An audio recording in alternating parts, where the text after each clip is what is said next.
Well, we're at the Secular Student Alliance Conference with Noah. Mm-hmm. And Noah, glad to have you here. You're from San Antonio, I think you said? Yeah, San Antonio, Texas. Yeah, also, okay. And tell me why you're here or how you got here. Maybe I'm more interested in your sort of biography, autobiography. Yeah. Well, I'm a senior at University of Texas at San Antonio. I'm a film studies major. Oh. Hoping to be a linguistics minor, but that's not completely done yet. Yeah. So Are you planning to do what's your real interest in film studies? What would you hope to be able to do? I'd like to be a writer-director. I know it's a difficult industry, so we'll see if that actually happens, but that's the goal. I figure might as well try first. Have you produced any short films or anything while you were in school? Yeah, I've worked on some in assistant capacities, and I directed one for a project this past semester. Okay, nice. So yeah. So you have how much time left? Time left for, in college? Yeah. I think about 3 semesters at least, maybe 4. Okay. So you still have some of your best classes probably? Yeah, I think so. Film studies type classes? Yeah. Do you have a hands down, this film really inspired me to be interested in directing kind of experience or no? I have a few of those, but What would be one? I think the original Spider-Man films, with Tobey Maguire, Okay. Spider-Man's 1, 2, and 3. The original ones, not the more recent ones, I guess. Yeah. Okay. I watched those on DVD a lot when I was a kid, and I didn't quite realize until I was older how much they impacted me. Yeah. Ah, nice. Oh, I forgot. I have to. This is for the recording. That's all good. So they can get the audio. You know what that is, right? Because you do film studies. Yeah. So you grew up you had any kind of religious context or no? I would say so, yeah. My parents were both Episcopalian Christian. They didn't start out that way. My mom was raised Catholic. Catholic, particularly she comes from a Mexican Catholic family. Mexican Catholic. All right. Yeah. And when you say, what does that add to it to say that? I don't know, except maybe it just adds like a more cultural. Extra Catholic? Maybe, I don't know. Maybe a cultural perspective from it. Yep. How it's like ingrained into more certain aspects of the Mexican identity, like race, food, culture, language. Yeah. So, but she wasn't as devout as her parents. So, when she grew up and she met my dad said he didn't really want to be a Catholic. So, and she wasn't that attached to it. So, they both decided to go to an Episcopalian church, which I had described to other people when they have questions like a diet soda version of Catholicism. That's pretty good. Because it has a lot of the same tenets, but not always certain extreme aspects of it. Which would name one extreme aspect in your mind? They don't allow female people to be priests. Okay. They allow that in the Episcopalian church. Got it. All right. Yeah, so I was raised in that for most of my life. And your parents were married while you were growing up? They weren't divorced or anything? Yeah, no. Yep. They're still married. I think they have a very healthy relationship. Yeah. But yeah. That's wonderful, seriously. Thank That's you. good. Yeah. But yeah, so I always went to church with them. I never particularly liked going. I don't think Really? As a young No, I don't think that was person, you didn't love church? No, I don't think that was an indication of atheism. Yeah, I think it was just I was bored and I didn't like it. Yeah. But I literally remember sitting in a Catholic church when I was really young. Yeah. I was more atheist and secular after my parents divorced. Yeah. Didn't really believe anything after that. But when I was really young, I remember thinking, because I was big into Spider-Man. You were talking about Spider-Man? Uh-huh. I was thinking, like, if I were Spider-Man, and I would just spend the church service working through the beams of the church, like the route I would follow with the webs and everything. Anyway. Yeah. I was bored. Yeah, they had these little drawing pads that were meant for children who were like 5 or 6, and I drawn those well to my teenage years. Yeah. To my teenage years. Nice. Yeah.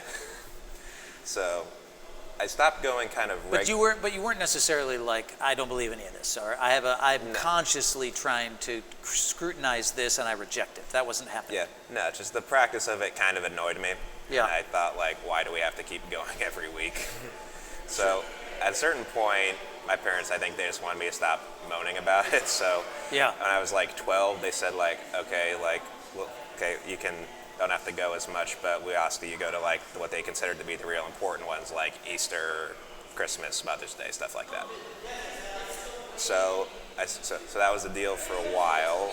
And when I was like 16 or 17, I started thinking more about, I guess, what I actually thought about religion.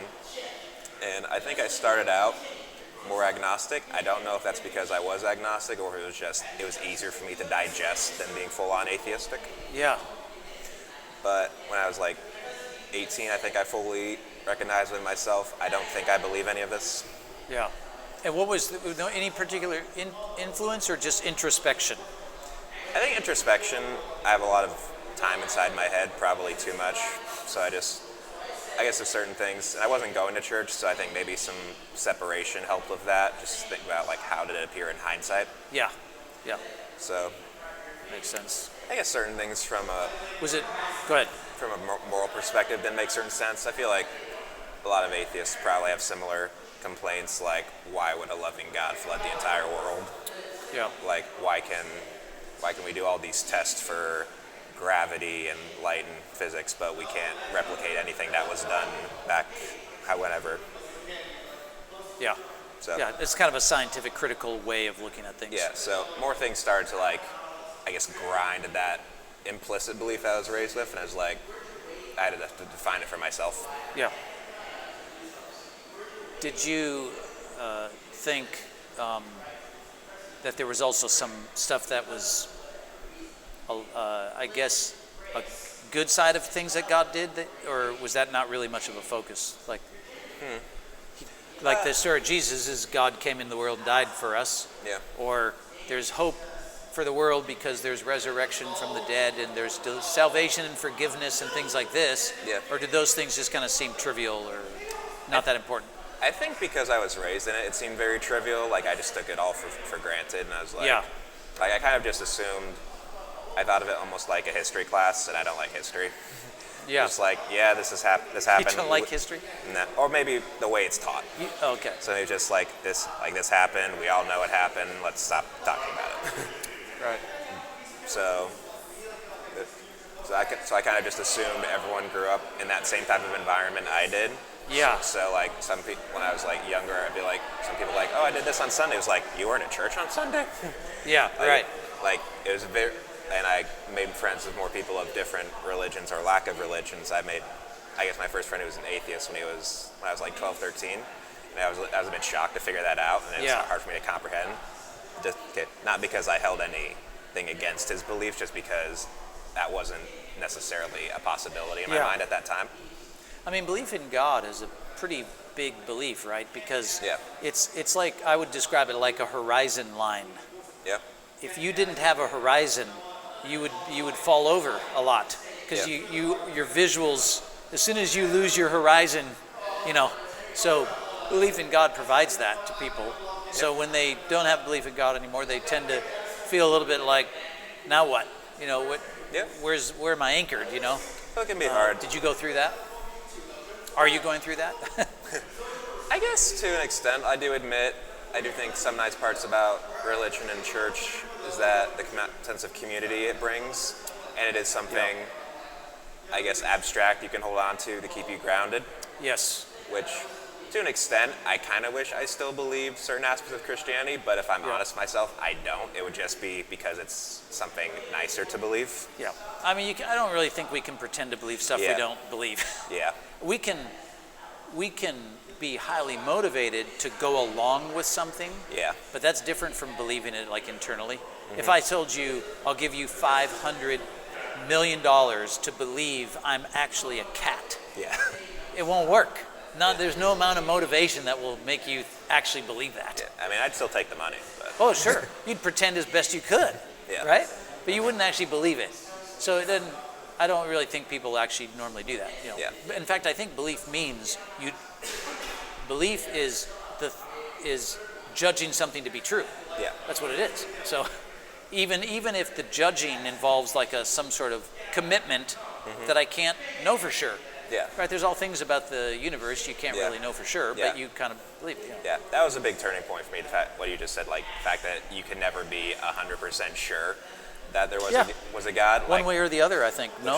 Which I think that's just more about how I operate as a person. Like I operate very logically and analytically, whether sometimes it's a detriment, but it's the way I operate.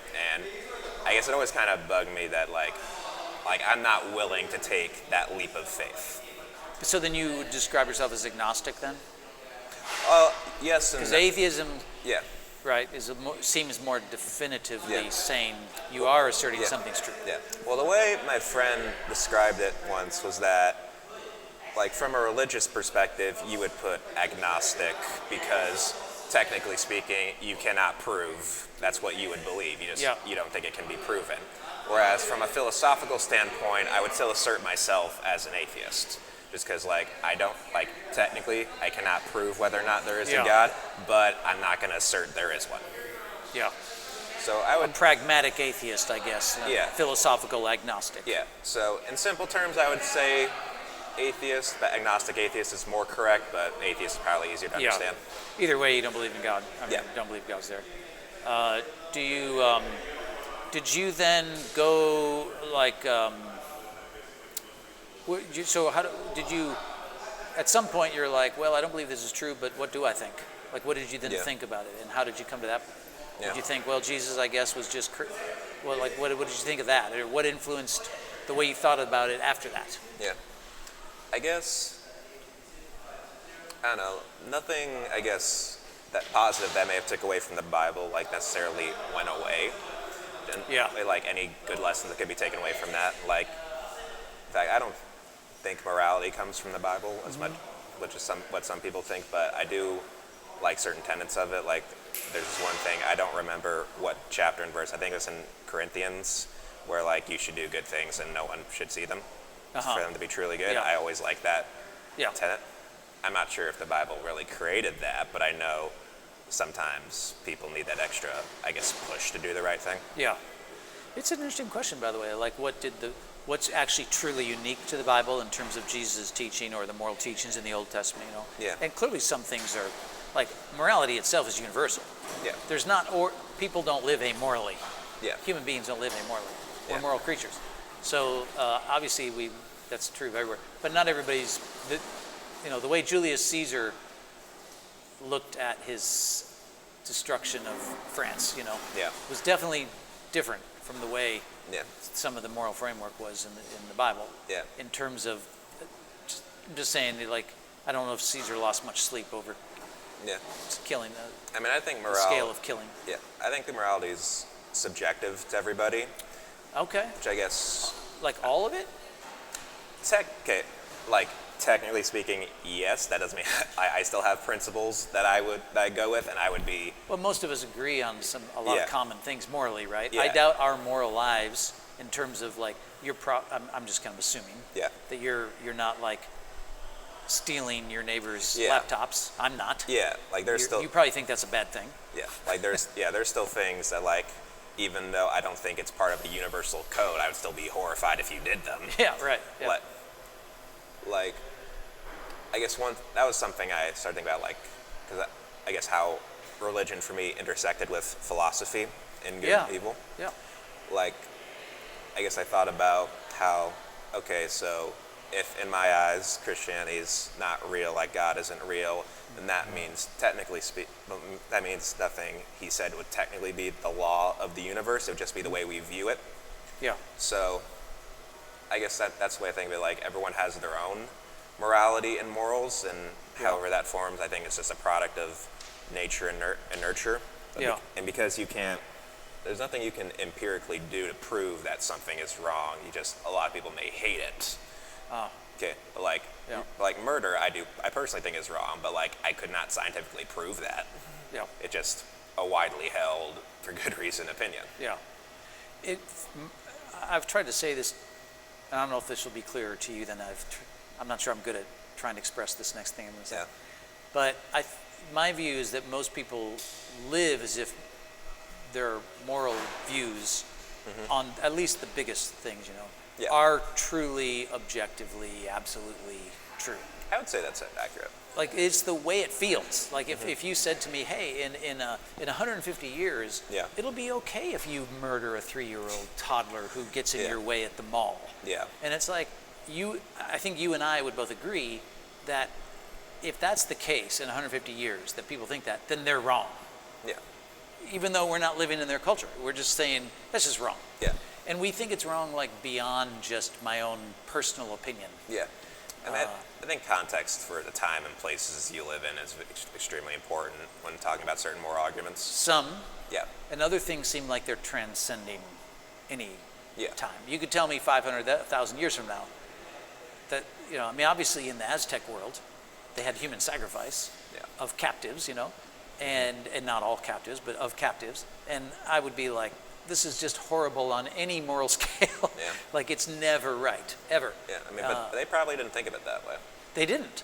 But I would think they were wrong in a kind of way that is not just my private subjective opinion.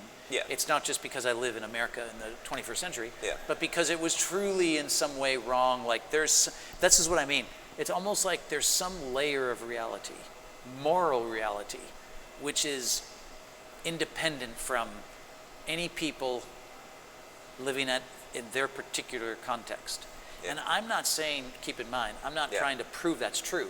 Yeah, I'm saying it feels like that's the case. Yeah, I get that. I don't think I necessarily believe in that, but I do think there's a lot of stuff that, I mean, that's why we have laws, such as stuff that we've more or less agreed on we should or should not do.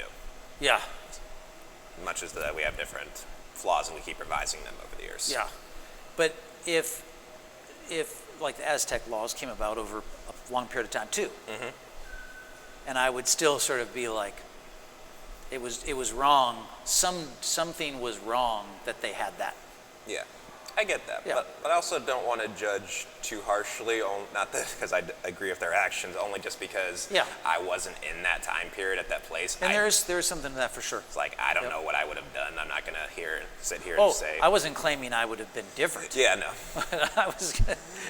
I do not claim that I would have been morally superior to whatever particular generation I lived in if it was different. Yeah. What about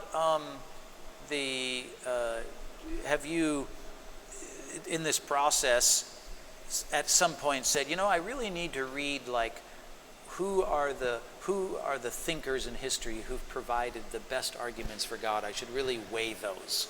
Like Aristotle provided an argument for God. Mm-hmm. I should really learn about that. At least watch a 30-minute YouTube video on that. Has that ever been a part of your experience or not really?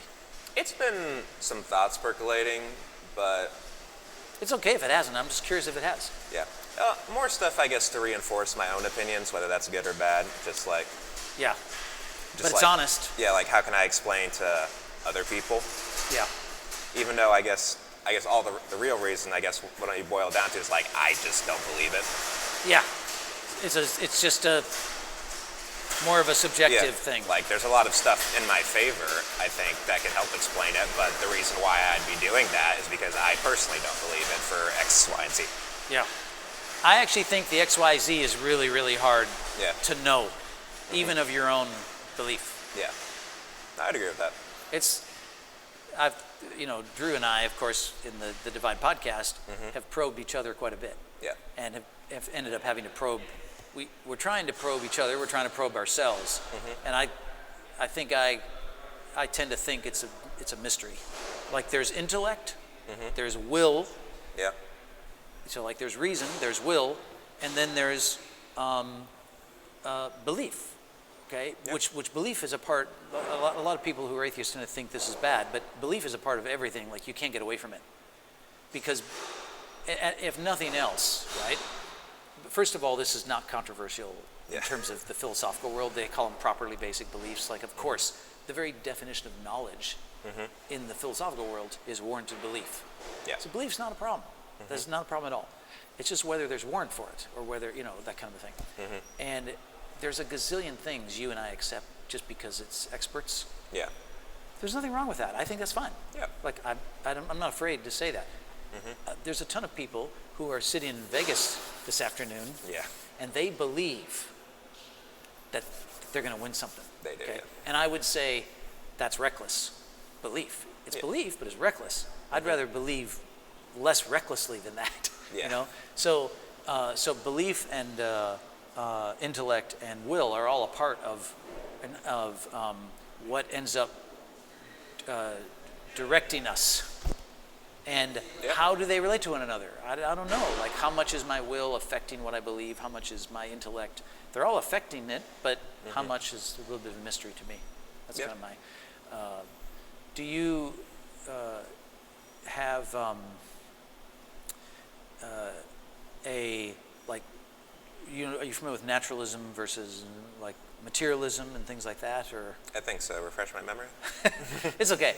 If I'm having to refresh your memory, then I don't have a question for that. Have you ever read Thomas Nagel's What It Means to Be a Bat? No. No, okay. Have you ever heard of the hard problem of consciousness?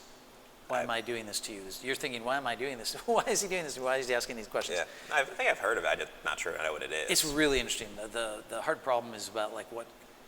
Okay, so let me go step back. One of the great debates, right, about the world is the world all material, or is there an immaterial layer to it? Yeah. Okay, so mathematics. Some people think mathematics is just a projection from our own mind of how to interpret the world. I would agree with that. Other people think, no, mathematics is a real thing, like Plato. It's a real part of the universe, but it's immaterial. Yeah. It's not God, like the way no, I'm trying to say that. No, but I get that. It's immaterial, right? Morality, for a lot of people, the way they think, well, there is something immaterial about the universe that is a moral framework we somehow are a part of, and it's not atoms and chemistry. It's immaterial. Okay. Consciousness is part of that debate, right? Everybody knows that your mind is connected to your brain. Yeah. But is your mind just material, just chemistry, or is there something immaterial about it? Consciousness. Yeah. So this is a huge debate. And they call it the hard problem. And it's hard because it's uniquely difficult to try and say it's just material. Yeah. Even though there's a lot of people who think it's just material, right? But this is an ongoing debate. It is not a settled debate within the scientific world. And that's a little bit of fingernails on a chalkboard if you're a materialist. Yeah. Because your inclination is to say everything's material, so consciousness must be material. But the philosophers are like, no, it's not so. It's trickier than you think to show that and to demonstrate that. Hence, they call it the hard problem. And it leaves open the question of maybe there is an immaterial part of reality and so on. That's why. Yeah. And Thomas Nagel, all the way back to Thomas Nagel, he wrote an article called, he's an atheist, called What It's Like to Be a Bat, in which he tries to show that consciousness maybe is something that is immaterial. Because he's not a strict materialist as an atheist. So that's what I was asking. And it's a really fun article to read if you've never read it. It's actually really interesting because he goes on to explain, like, what would it really be like to be a bat? And he's showing you in the article, you think you can imagine what it's like to be a bat. You cannot. And he shows why a human could never imagine what it was like to be a bat. And in our normal day, if someone said, could you imagine what it's like to be a bat? We say stuff like that. Can you imagine what it's like to be... And we think we can, but we actually can't. Yep. I'm not saying whether you. I'm not telling you you can't. I mean, I know I'm we can saying try. that's his argument. You can't, and he does. It's a really interesting one. And again, it's from an atheist. Yeah. I think the Christian way, Albert Plantinga. I think his way of describing it was, I can imagine what it's like to be in somebody else's body. But I cannot imagine what it's like to be somebody else's body. It's an interesting way of looking at it. It's his way of saying that consciousness is separate from material. It's his way of trying to show it. It's a really nice little quippy way. Yeah. Whether it stands up to philosophical scrutiny, you'll have to go read the philosophers. But it sounds cool. but it's interesting. So what's sort of like the biggest influence in terms of all the great moral debates, abortion or euthanasia or a gazillion other things? Like what then become your influences? Like what informs my opinion about Yeah, them? like what are the things that tend to inform your opinion the most, do you think? It's partially friends. I think a lot of it is my parents. I think I've had a lot of debates with them. Yeah. Like my dad and his father, before he passed away, he said that he wanted to be, like, they were like both debate type people. Yeah. And so they wanted to talk to each other about everything, and unintentionally or not, I feel like I'm the same way. So a lot of times if my dad and I get into a topic, we can spend a couple of hours diving down that rabbit hole of what we believe and why. Yeah. and we still hug each other at the end of the night because my dad's very good at that type of stuff. That seems very healthy. Yeah, like A lot of sons could barely talk to their dad. Yeah, For very long about anything that might not agree about or that is controversial. yeah, and there's things the opinions of my dad's that I definitely don't agree with. Like he's still an Episcopalian Christian. Yeah. Christian. I do think that was the reason I felt comfortable, I guess, expressing my atheism to the way that I did. Like it was a little, I guess, potentially scary at first. Like I knew they would still love me, but like I didn't know they would still love me. You know what I mean? Yeah, sure. But no, they're very supportive about it. They've always encouraged me to look at different opinions, even if it's something to disagree of, just so I could figure stuff out for myself. Yeah. Seems like that's really healthy. Yeah. Obviously, not all Christian parents are like that. Yeah, I realize I'm very fortunate in that regard. Well, listen, I'm a parent and a grandparent, and there's a deep desire to want to feel like you have some control over what your kids think. Yeah. But the reason is because you just want them to be happy and healthy, and you're afraid they'll buy into some madness, you know? Yeah. But in reality, right, when you're a kid growing up, you're like, well, they can't control what I think and believe, you know? Yeah. But parents, they just, they want somehow to help you believe what they think would be the healthy, happy things, you know? Yeah. And it's hard for them to let go. Yeah. But the truth is, you can't, like I said, what do you want them to do? Pretend to believe something they don't really believe? I mean, whether they believe it is, you have very little control, and what control you have, I would have no idea how that works. Yeah. Like you can't really steer like you think. You can't steer the car like you think you can. Yeah. But I think it's all a learning process. so that's been an influence in the sense that the conversations have influenced some of your moral outlook because they challenge you and get you thinking about things and stuff. Yeah. Do you think like here, if you were pro-life, strongly pro-life, not for any religious reason, just because you were like, it's a human being, it's inviolable, it's sacred, would you feel free to promote that here at the SSA convention or conference? I'm not sure it'd be a wise idea. It wouldn't be well received. Yeah. But would you say that the general culture is that they're trying to be really inclusive and welcome different opinions? Like them by coming here? Just in general, the group, the community of SSA, isn't inclusivity, diversity, and so on, like trying to be well? Yeah. But you're saying there are some opinions that are off limits? I think there are certain tenets that, for good reason, we do hold strongly onto. I do think, for my specific chapter of the organization, I do think we could focus more on bridging the divide between, I guess, religious people and non-religious people. Yeah. But I know, also realize that sometimes certain members of our organization need more of a safe space because religion or the way religion was utilized affected them very traumatically growing up. Yeah. And to be in that similar type of environment would not be healthy for them. Yeah. So I understand that argument too. Yeah. Yeah, I mean, this is true. I mean, this is true. Yeah. There's some guys we interviewed for the podcast that are called Atheists for Liberty. Have you ever heard of them? No. So they used to be a part of the American Atheists, which is the largest atheist group. And they were kicked out or unwelcomed. This is their view. I'm not telling you this is what happened because I don't know. I'm telling you that's what they told me. And they formed their own group.